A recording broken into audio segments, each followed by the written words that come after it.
दूर से आगे के सभी रास्ते हमें बंद नजर आते हैं, क्योंकि आप जानते हैं सफलता के रास्ते हमारे लिए तभी खुलते हैं जब हम उसके करीब पहुंचते हैं।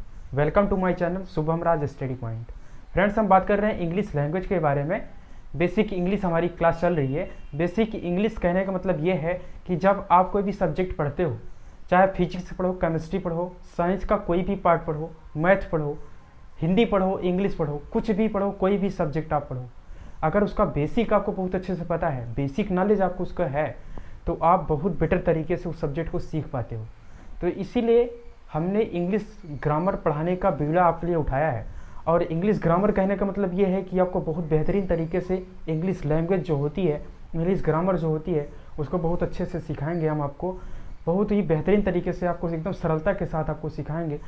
तो उसी में कहने का मतलब ये है, वो जो क्लास हमारी चल रही है, जो उसकी सीरीज है, वो बेसिक इंग्लिश की सीरीज अभी चल रही है। और उसमें जो है हमारी 7 या 8 वीडियो हो चुके हैं।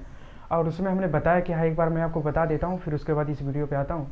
उसमें हमने आपको बताया है कि जैसे जो इंग्लिश शब्द होता है उसका ओरिजिन कैसे हुआ है, उसका हिस्ट्री क्या है, उसका बैकग्राउंड क्या है। उसके बाद जो इंग्लिश का जो अल्फ़ाबेट्स होता है, अल्फ़ाबेट जो होता है, अल्फ़ाबेट, उस अल्फ़ाबेट में कौन कौन सी चीज़ें आती हैं, और अल्फ़ाबेट में जो वावेल और कॉन्सोनेंट होता है उसको किस आधार पर अलग किया गया है। और वावेल और कॉन्सोनेंट जो होता है उसमें जो ए एन का यूज़ करने के लिए हम लोग को आता है, ए को यूज किया गया, उसके बाद एन क्यों लाया गया, किस बेस पर एन मतलब एन क्यों लाया गया, उसके बारे में भी हमने बताया है। ये सब चीज़ें जो है छोटी छोटी कंसेप्ट होते हैं, अगर ये आपको पता होते हैं तो आपकी जो इंग्लिश की जो एक जड़ होती है बहुत ही अच्छे से, बहुत ही मजबूत होती है। कहने का मतलब ये है। और मैं बात करूं अगर पिछले वीडियो में, तो मैंने क्या बताया है, तो ये जो इंग्लिश की जो बेसिक क्लास हमारी चल रही है उसमें एक चीज़ हमने ये बताया है कि जो साउंड होता है, हर एक लेटर का एक साउंड होता है। और हर एक साउंड जो होता है वो हर एक साउंड का अपना अपना एक रूल होता है कि जो साउंड आएगा, जो लेटर आएगा, उसका क्या साउंड निकलेगा। तो उसी सीरीज में हम सी की साउंड के बारे में बात करेंगे। अगर लास्ट में बात करें तो आई के साउंड, ई का साउंड, और ओ का साउंड, और यू का साउंड, सभी के साउंड के बारे में, सभी के ध्वनि के बारे में, उसका उच्चारण कैसे करेंगे, उसका प्रोनाउंसिएशन आप कैसे करेंगे, सभी चीज़ों को हमने बता रखा है। अगर आप देखेंगे सही तरीके से माइंड को कंसंट्रेट करके, तो बहुत बेहतरीन तरीके से आपको प्रोनाउंसिएशन उसका कर पाएंगे, और इंग्लिश को रीड करने में आपको प्रॉब्लम बिल्कुल भी नहीं होने वाली है। तो इस वीडियो में हम सी के उच्चारण के बारे में बात करेंगे। सी का प्रोनाउंसिएशन आप कैसे करोगे, सी कहीं भी आता है तो आप उसको क्या पढ़ोगे, उसको बताएंगे, उसका रूल बताएंगे, सब अच्छे से आपको समझ में आएगा।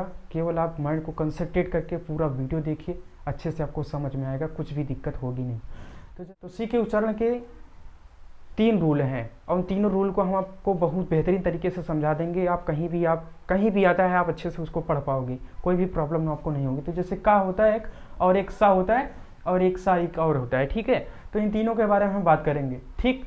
एक एक रूल करके हम आपको देखते हैं, और उसके बाद आपको सही तरीके से समझाते हैं। एकदम माइंड को कंसंट्रेट करके देखिए, बिल्कुल सही तरीके से आपको समझ में आएगा, कोई भी प्रॉब्लम नहीं होगी। तो जैसे देखते हैं कि का आप कब पढ़ोगे, जब सी आएगा कहीं भी तो आप उसको का कब पढ़ोगे, मतलब का कब पढ़ोगे, ठीक है। देखते हैं तो रूल क्या है।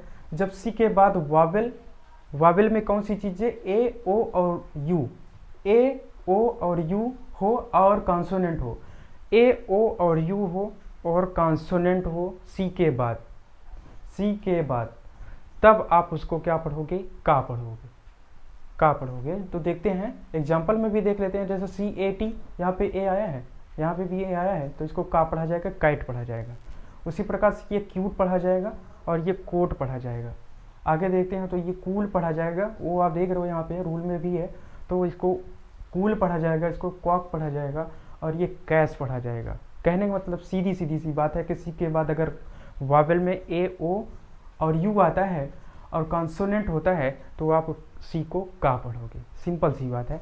दूसरा रूल देखते हैं कि सा कब पढ़ा जाएगा, आप सी को सा कब पढ़ोगे।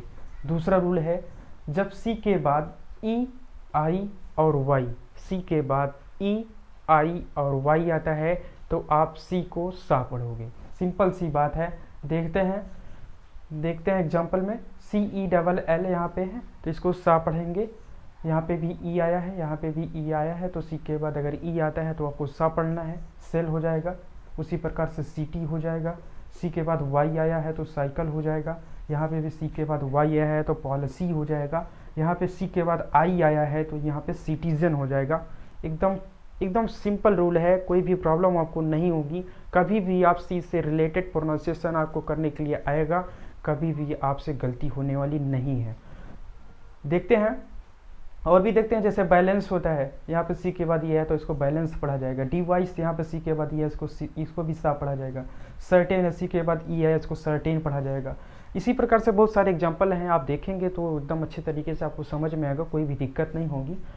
थर्ड रूल पे अगर बात करें तो थर्ड रूल में क्या है, जब अंत में क्या हो, CIAN हो, CIAL हो, CIOUS हो। आप इस वीडियो को देखिए, अगर आपको सही लगे तो ये पॉइंट्स जो लिखी गई हैं आप लिख भी सकते हैं। लिखने के बाद आपको ये रूल जब आप लिखे रहेंगे, नोट्स आप बनाएंगे, तो आपको कंप्लीटली सही से कभी भी आप पढ़ेंगे तो एक बार में समझ में आ जाएगा। अगर आप चाहें तो लिख भी सकते हैं, कोई दिक्कत नहीं होगी।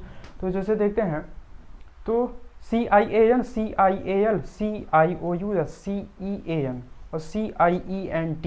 कहने का मतलब ये है कि ये 3-4 शब्द हैं जो आप देख रहे हैं। इन 3-4 शब्दों को ये शब्द जब आते हैं, सी के बाद IAN आ जाए, सी के बाद IAL आ जाए, सी के बाद OUS आ जाए, सी के बाद EAN आ जाए, सी के बाद IENT आ जाए, तो सी को या इस सीटी वाला सा को आप, जो सीटी वाला सा आप बोलते हो, इस वाले सा को आप पढ़ोगे। सिंपल सी बात है, इसमें कुछ करना नहीं है, इस वाले सा को आप पढ़ना है। जैसे देखते हैं तो ऑप्लिशियन, इसका जो सा यहाँ पे आप पढ़ोगे तो इसका ये वाला सा लिखा जाएगा, ये वाला सा लिखा जाएगा ऑप्लिशियन। रेशियल जब आप पढ़ोगे तो रेशियल में यहाँ पे ये वाला सा लिखा जाएगा, सीटी वाला सा लिखेंगे आप। ओके, ये ग्रेशियस है, देखिए ग्रेशियस, CIOUS रूल में भी है, तो CIOUS है यहाँ पे, तो यहाँ पे भी वही वाला सा पढ़ा जाएगा। ओशियन देखते हैं तो ओशियन में भी वही वाला सा पढ़ा जाता है। सिंपल सी बात है। डेफिशिएंसी यहाँ पे लिखा है तो डेफिशिएंसी में भी CIEN है तो वहाँ पे सीटी वाला सा ही पढ़ा जाएगा। सिंपल सा रूल है, एकदम आसान है। अब सी से रिलेटेड आपके पास कहीं भी किसी भी प्रकार का साउंड आता है, सी से रिलेटेड कभी भी आपसे गलती नहीं होगी।